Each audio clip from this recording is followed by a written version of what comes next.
आज महाराष्ट्रात petrol diesel टंचाई आहे का, असा प्रश्न जर मी विचारला तर त्याचं उत्तर आपल्याला गेल्या 3-4 दिवसांमध्ये राज्यात सतत दिसणाऱ्या दृश्यांमध्ये शोधावं लागेल, कागदावरच्या आकड्यात नाही. कारण कसं आहे ना, अनेकदा एखादं संकट आकड्यांमध्ये नाही तर लोकांच्या चेहऱ्यावरती जास्त स्पष्ट दिसत असतं. म्हणूनच आताही पेट्रोल डिझेलची टंचाई समजून घेण्यासाठी मराठवाड्यात जाऊन तिथल्या पेट्रोल पंपावरती तासनतास रांगेत उभं राहणारे चेहरेच वाचावे लागतील, समजून घ्यावे लागतील. गेले काही दिवस महाराष्ट्राच्या काही भागांना भेडसावणाऱ्या या संकटाचं, याच परिस्थितीचं आपण आज खोलात जाऊन विश्लेषण करणार आहोत आणि त्यासाठी मी पूर्वी भावे तुमचं स्वागत करते. तुम्ही पाहताय झिरो आवर. खरं तर आजही राज्यातल्या अनेक पेट्रोल पंपांवरती लांबच लांब रांगा होत्या, पण ही डिझेलसाठीची रांग नव्हती, ही भीतीची रांग होती. निदान उद्या तरी डिझेल मिळेल की नाही या चिंतेत तापलेल्या उन्हात उभं राहिलेल्या माणसांची रांग होती. शेतकऱ्यांसाठी मे महिन्याचा शेवट हा अत्यंत महत्त्वाचा काळ असतो, कारण याच काळामध्ये शेतकरी आपली पेरणी आधीची कामं उरकून घेतो आणि या कामांसाठी सर्वात महत्त्वाचं साधन म्हणजे ट्रॅक्टर्स, आणि ट्रॅक्टर्सना चालवण्यासाठी आवश्यक असतं ते डिझेल. आणि म्हणूनच गाडीसाठी डिझेल हवं असा शेतकऱ्यांसाठी हा साधा सोपा विषय नाहीये. हा त्यांच्यासाठी सगळ्यात महत्त्वाच्या हंगामाचा आणि परिणामी त्यांच्या वर्षभराच्या उत्पन्नाचा प्रश्न आहे. त्यामुळे पेट्रोल पंपावरती जेव्हा नो स्टॉकचा बोर्ड लागतो तेव्हा त्या शेतकऱ्याच्या मनात काय होतं हे आज मी तुम्हाला दाखवणार आहे. पण एकीकडे चेहरे पाहिले की असं संकटाने ग्रासल्याचं चित्र दिसतंय आणि दुसऱ्या बाजूला सरकारी पातळ्यांवर मात्र फार तुटवडा नाहीये असं सांगितलं जातंय, आणि जिथे तुटवडा आहे तिथे साठेबाजी असल्याचं कारण पुढे केले जातंय.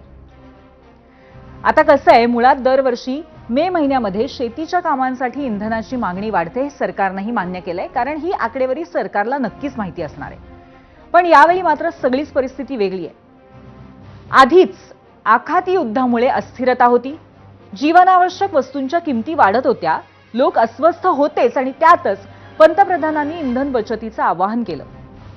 आणि पुढे काही मोठं संकट येणार आहे का या काळजीने सर्वसामान्य लोक आणखीनच बिथरले. शिवाय शेतकऱ्यांना तर घाबरून जाण्यासाठी शेतीची हंगामी कामं हे कारणही होतं. आणि मग अशा वेळी नेहमीच सुरू होतं पॅनिक बाईंग. ज्यांना गरज नाही तेही टाक्या फुल करायला लागतात, ड्रम भरले जातात, डबे भरले जातात आणि अचानक मागणी वाढली की पुरेसा साठा असूनही पेट्रोल पंपांवरती डिझेल संपल्याचं चित्र निर्माण होतं. पण हे असंच आजच्या घडीला झालंय का? कारण ही थिअरी कितीही खरी वाटत असली तरीही शेकडो शेतकऱ्यांना शेतकामांसाठी डिझेल मिळत नाहीये, हेही आजच्या घडीचं सत्य आहे. मग याची नक्की कारणं आहेत तरी काय, यावरच आज आपण विश्लेषण करणार आहोत. पण सुरुवात करूया आजच्या प्रश्नानं. त्यासाठी जाऊयात पोल सेंटरला.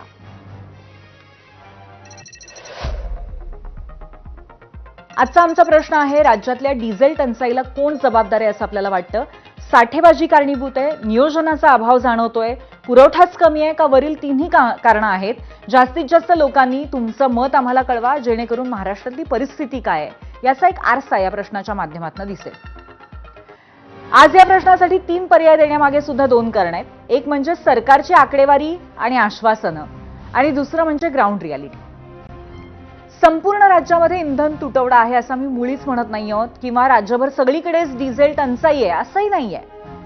पण गेल्या 4 दिवसांमध्ये राज्यातल्या कानाकोपऱ्यातनं आलेली दृश्य पाहून एक गोष्ट मात्र स्पष्टपणे दिसतेय की काही जिल्ह्यांमध्ये तुटवड्याची स्थिती आहे आणि ती बरीच तीव्र आहे. म्हणूनच की काय, मुख्यमंत्र्यांनीही आज सगळ्या जिल्हाधिकाऱ्यांना एक विशेष सूचना दिली आहे. प्लॅनिंग करून कोणाला होर्डिंग करू देऊ नका, साठेबाजी करू देऊ नका. आवश्यकतेनुसार त्या ठिकाणी डिझेल मिळालं पाहिजे याचा प्रयत्न चाललेला आहे. काही ठिकाणी निश्चितपणे तणावाची स्थिती तयार झाली आहे, पण ही काही सर्वदूर तणावाची स्थिती असं नाही आहे. मला वाटतं एखाद दुसऱ्या ठिकाणी एखादा इन्सिडेंट होतो तो जास्त हायलाईट होतोय, पण तोही होऊ नये याकरता प्रयत्न आम्ही करू. आता एकीकडे मुख्यमंत्र्यांनी इंधनावरनं शेतकऱ्यांना आश्वस्त केलंय, पण असं असलं तरी पुरवठा मंत्री छगन भुजबळांनी मात्र थोडी चिंता वाढवली आहे. त्यांनी राज्यातल्या आजच्या इंधनाच्या आकडेवारीच माध्यमांसमोर मांडली. त्याचबरोबर इंधनाचं संकट किती गहिरं होतंय हेही सांगितलं. आणि भुजबळांचं नेमकं हेच वक्तव्य धरून विरोधकांनी सरकारवरती टीका केली, तीही पहा. 20%, 21%, डिझेल पेट्रोल आपण राज्यामध्ये देतो आहोत. परंतु भीतीने लोक जे आहेत पेट्रोल डिझेलचा साठा करत आहेत, कॅन्स भरून घेऊन जात आहेत. त्यामुळे माझी विनंती आहे की डिझेल पेट्रोलचा जो आहे साठा आपला वाढलाय, कुणी कॅन्स वगैरे भरून घेऊन जाऊ नये. साठा असा प्रत्येकाने करायचा प्रयत्न केला तर मग त्याची टंचाई निर्माण होणार. अर्थात हे जर थांबलं नाही तर आणखीन वेगळे काय आपल्याला उपाय करता येईल हे पाहावं लागेल. एका सरकारमध्ये माननीय मुख्यमंत्री म्हणतात की नाही काही काळजी करू नका, सगळं ठीक आहे. त्यांच्याच मिनिस्टर मधले कॅबिनेट मिनिस्टर आदरणीय माननीय भुजबळ साहेब म्हणतात 30च दिवसाचं आहे. केंद्र सरकार एक म्हणतं. आम्ही विश्वास कुणावर ठेवायचा? जर सरकारमधूनच दोन वेगळ्या माहिती बाहेर येत असतील तर सामान्य माणसाची करायचं काय आणि जबाबदारी कधी घेणार? अहो, एवढे 200 आमदारांचं सरकार आहे, 222 का 25 का 26 देवालाच ठाऊक किती आहेत. पण एवढी मोठी मेजॉरिटी असताना लोकांनी एवढी तुम्हाला साथ दिली आहे, तुम्ही म्हणता लोकांचा एवढा मोठा आशीर्वाद आहे, मग आज चाललंय तरी काय? असो, हे राजकारण सुरूच राहणार आहे, त्याचे अपडेट्सही देतच राहू. पण आता वेळ झाली आहे आजच्या भागातील सर्वात महत्त्वाचा सेगमेंट पाहण्याची. ही गोष्ट आहे मराठवाड्याची. हा तोच मराठवाडा आहे जिथे दरवर्षी मे महिन्यात गावोगावी रांगा लागतात.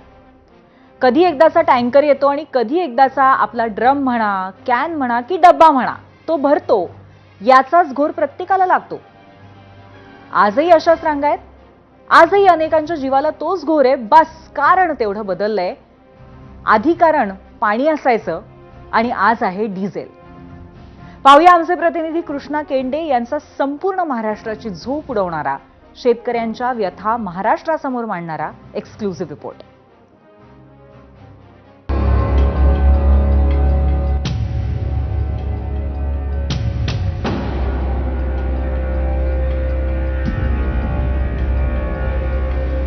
मराठवाडा 1-2 वर्षापूर्वी या मराठवाड्याची मे महिन्याची ओळख म्हणजे दुष्काळवाडा, टँकरवाडा आणि आज मे महिन्यात मराठवाड्याची ओळख म्हणजे डिझेलचा तुटवडा अशी झाली आहे.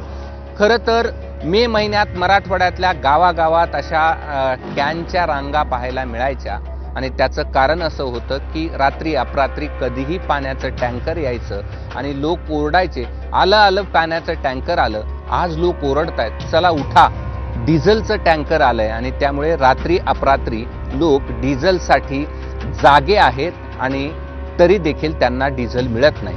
मराठवाड्यातली काय स्थिती आहे? मराठवाड्यातल्या राजधानीत नेमकं डिझेलसाठी रात्र लोक कसे जागून काढतायत हे आज मी तुम्हाला दाखवणार आहे. चला माझ्यासोबत.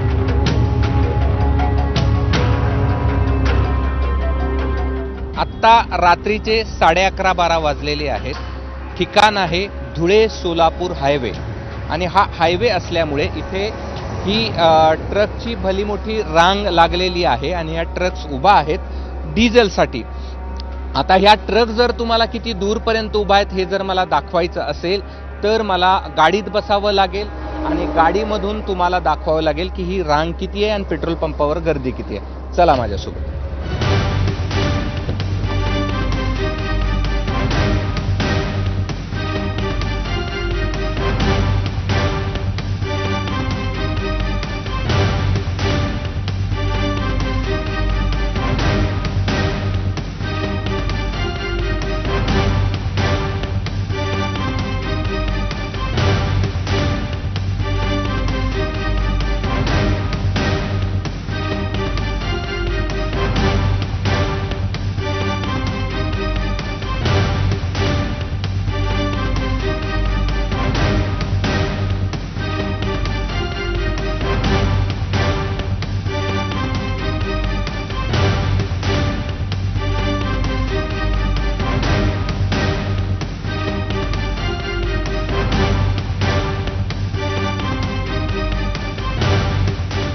पंपावरची गर्दी पण तुम्ही बघा किती आहे.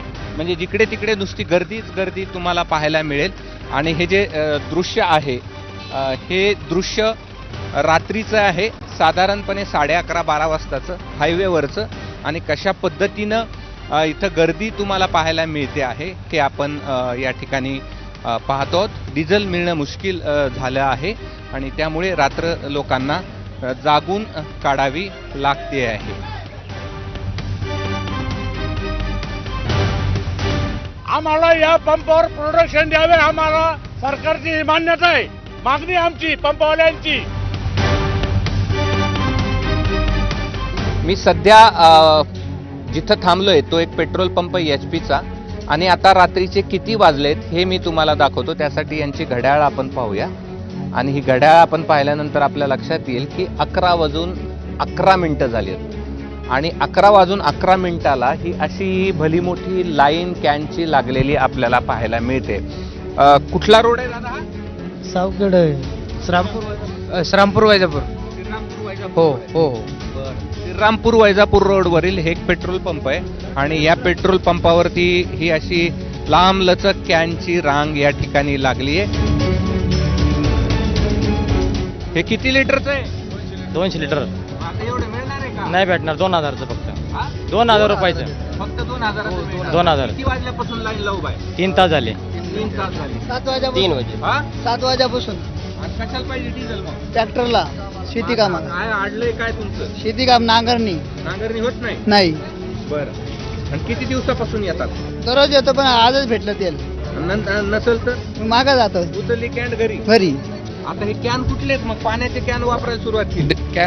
पाण्याच्याच कॅन डिझेलसाठी वापरण्यास सुरुवात केलेली आहे. हा. आणि काय हाल आहेत शेतकऱ्याचे? हाल तर असे रात्रभर जर डिझेलला जर हाल जर झाले तर पुढे अवघड आहे. प्रत्येक ठिकाणी असं जर व्हायला जर लागलं तर पुढं शेतकऱ्यांचे अजून याच्यापेक्षाही जास्त हाल होतील. काय झालं? काय नाही, शेतकऱ्याचे हालच आहे साहेब. प्रत्येक गोष्टीत हालच आहे सगळ्यांचे. आता डिझेल भेटत नाही, नांगरणी कशी करायची, मेहनत कशी करायची, त्याला परत पीक रोट्या करायचा, पीक उभा करायचं. मग बैलाचं काय? बैलाचं मग नंतर बैलाचं आहे ना. एकदा ही पहिली मेहनत ट्रॅक्टरची ना. मला सांगा, बैल इकून ट्रॅक्टर घेतलं, आता ट्रॅक्टर इकून बैल घ्यायची वेळ आली आहे का? हो हो हो. वेळ आली आहे साहेब. ट्रॅक्टर विकून बैल घ्यायची वेळ आली आता. हो. बैल बरे होते. बैलच बरे होते. आजचे दिन. आजचे दिन आ गए. चांगले आजचे दिन आले म्हणले. सारी शेतकरीचे हाल आहे, बाकी काही कोणाचे काही नाही.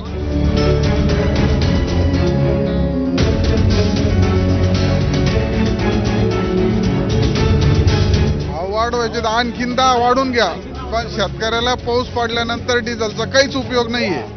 एक पाऊस पडल्यानंतर काय करणार आहे शेतकरी? डिझेल तर पिणार नाहीये. कशासाठी लागतं? मशागतीसाठी. आणि मशागत जर वेळेवर झाली नाही तर उद्याचं पीक 100% धोक्यात आहे. पीकच उभा राहणार नाही. नांगरलं नाही तर पीक पेरायचं कुठं? आणि एक पाऊस झाल्यानंतर काय करायचं? आजच आबळ आलेलं होतं, दिवसभर सगळ्या लोकांना असं वरती बघत होते काय करावं काय नाही.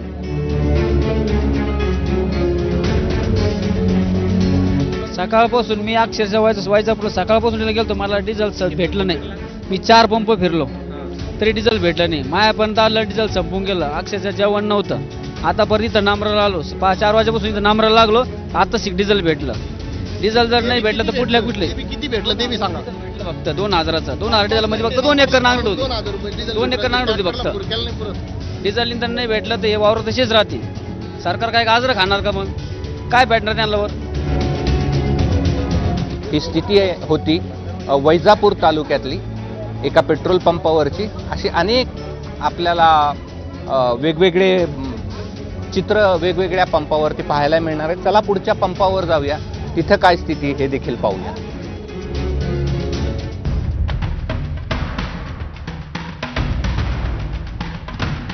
पेट्रोल पंपावरचं आणखीन एक दृश्य दाखवतो की जिथे पेट्रोल आहे तिथे तुम्हाला अशी लोक पाहायला मिळतील. म्हणजे भाकरी तुकडा बांधून आणायचा, नाही मिळाला तर हॉटेलमधून खरेदी करायचा आणि इथंच आपलं जेवण करायचं. बरोबर ना? हो बरोबर. हो.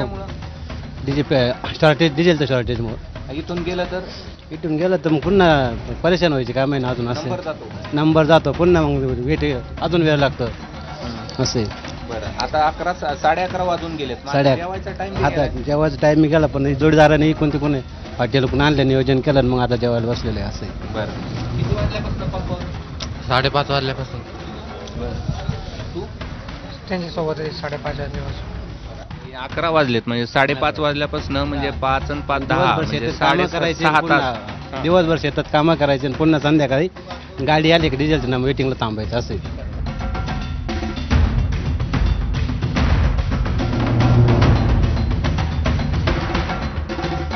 मिळाला अखेर डिझेल. हो मिळालं, लई परेशानी नंतर मिळालं डिझेल. किती तास उभं राहिलं? मी 5 तास उभा होतो इथं आतापर्यंत. 5 तास झाले मला, जेवण नाही काही नाही, आणि मिळालं फक्त 2,000 रुपयाचं 20 लिटर डिझेल. याच्यात काही नाही होत, काय नाही. काहीच नाही होत यांना. मग आता पुन्हा उद्या यायचं. उद्या यायचं, नाही तर मग आता दुसरा पंप पाहावं लागेल कुठतरी चालू असेल ते पंप, कारण इतके बेकार आले याच्यामध्ये ट्रॅक्टरला काहीच होत नाही. आणि आता सगळे मशागतीचे काम चालू आहे, होट बी कोरडा होता. काहीच नाही होट बी कोणी ओला होत नाही. इतक्यामुळं टाकीमध्ये आहे ना एअर बी नाही निघत आज झाला. आता काय सांगावं तुम्हाला, लय हाल आहे, लय बिकट परिस्थिती होईल, सोपं नाही.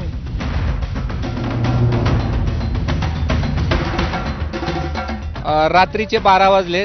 6 वाजता हा पंप या ठिकाणी सुरू झाला होता. 6 तास 7 तास लोक लाईन मध्ये उभा होते.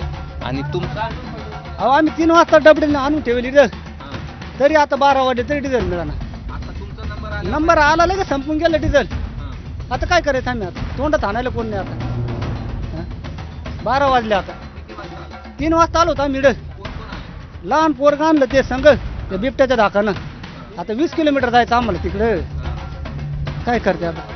ॲज अ डीलर मी हिंदुस्थान पेट्रोलियमचा डीलर आहे. या ठिकाणी सर्व शेती वर्ग एरिया आहे. आम्हाला रोडचे कोणतेही कस्टमर नाही, आम्हाला सर्व शेतकरी कस्टमर आहे. आम्ही शेतकरी कस्टमराची काळजी घेण्यासाठी आम्ही कंपनीकडे 2-2, 3-3 गाड्यांचं पेमेंट टाकून आम्हाला गाडी 3-3, 4-4 दिवसानंतर मिळते. पंपाचा टायमिंग ॲज 10 वाजता बंद होतं, तरी आम्ही शेतकरी नंबरला असल्या कारणाने 12 वाजेपर्यंत पंप चालवला. हो अवघड आहे, कांदे भरे ट्रॅक्टर उद्या न्यायचं आहे, डिझेल नाही. काय त्या कांद्याला भाव नाही. डिझेलच भेटा ना. चालला परत कसं? मग आता 6 वाजेपासून थांबून डिझेल नाही, काहीच नाही. 6 वाजेपासून थांबून इतका वेळ थांबलो आणि आता जवळ नंबर आला डिझेल संपून गेला. बस कुठं नाही करत. सगळे रिकामेच काय रिकामी काही मिळालं नाही. काहीच नाही मिळालं.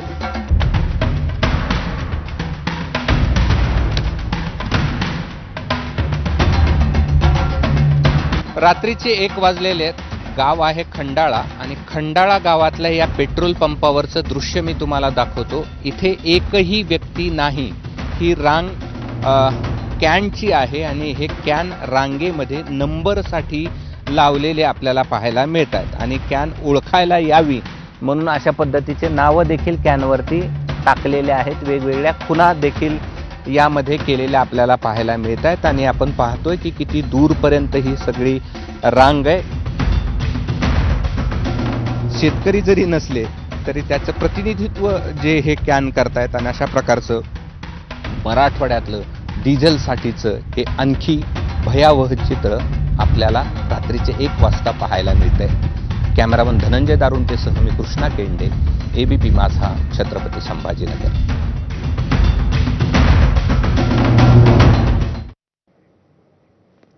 आणि ज्यांनी रात्रभर फिरून या पंपांची चाचपणी केली आणि हा सगळा